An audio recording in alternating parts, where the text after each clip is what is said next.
Hello students. In this lecture video, I'll be covering chapter 9, Heredity and Evolution. According to the revised syllabus, the heredity part is only coming in your boards and evolution has been deleted. So let us see the heredity part. What is heredity? When we talk about the inheritance from one generation to the other, how the traits or characteristics are transferred from one generation to another. So now there is accumulation of variations and which will lead to evolution, that is gradual changes for better characteristics. Now let us see that during reproduction how variation accumulates. Now this is showing asexual reproduction. I'll zoom in.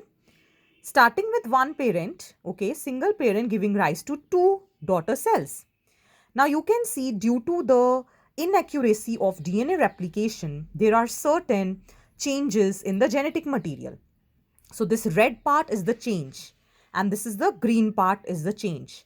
So in the next generations also we can see the copying of DNA can create certain errors and due to that variations are created. In sexual reproduction, it is very simple to understand that two parents are there. So maternal DNA and paternal DNA are going to contribute for variations. Only the positive variations are going to be selected. So in heredity, firstly, let us understand what are inherited traits and acquired traits. From the term inherited means they are in the genes. From one generation to the next, it will pass on, like free or attached earlobes. Okay, whether these are free earlobes or attached earlobes. Another is acquired traits, which are generally taken from the environment. So if these traits are taken from environment, there will be no passage of these variations or passage of these traits from one generation to the next. Like a person is having a muscular body naturally, and a person is getting a muscular body out of going to gym. So these two things are very different. If it is in the genes, then it is inherited. And if it is due to environmental factors, then it is acquired trait. So the rules, such rules of inheritance were given by a scientist called as Mendel. He is regarded as the father of genetics. Now, what do we mean by father of genetics? Genetics is that branch of biology which deals with heredity. So let us look at it, what experiments he did and what rules of inheritance were deciphered from such experiments. He actually took garden pea or pea plant called as Pisum sativum for his experiments. And then he took the contrasting traits. Here you can see I have written capital T as parent 1. This capital T shows that the plant is tall and small t shows that the plant is dwarf.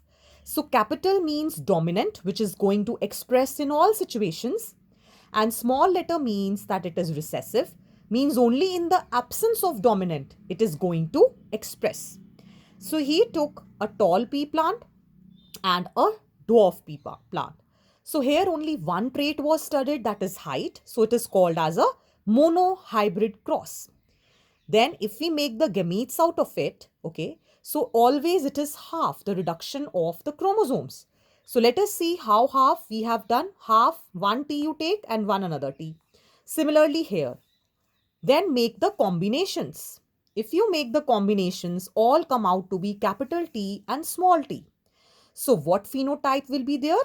The phenotype, that is observable feature, will be tall. And capital T small t will be the genotype, means the genetic makeup. Next is how the selfing or self-pollination happens. Okay. Capital T small t is crossing with capital T small t. So this is self-pollination. So F1 is the first generation which he got, that is tall. And to get the F2 generation or second generation, he crossed these two plants. Now make the gametes half half, 1 T small t, 1 capital T small t. So there was one scientist, Punnett, who gave that we can make out this relation with the help of a Punnett square. So see, I have written here the gametes and here also. Combine and you will get the genotypes, this with this, like this, and similar like this. Then you come up with the phenotype. This will be tall because both are capital.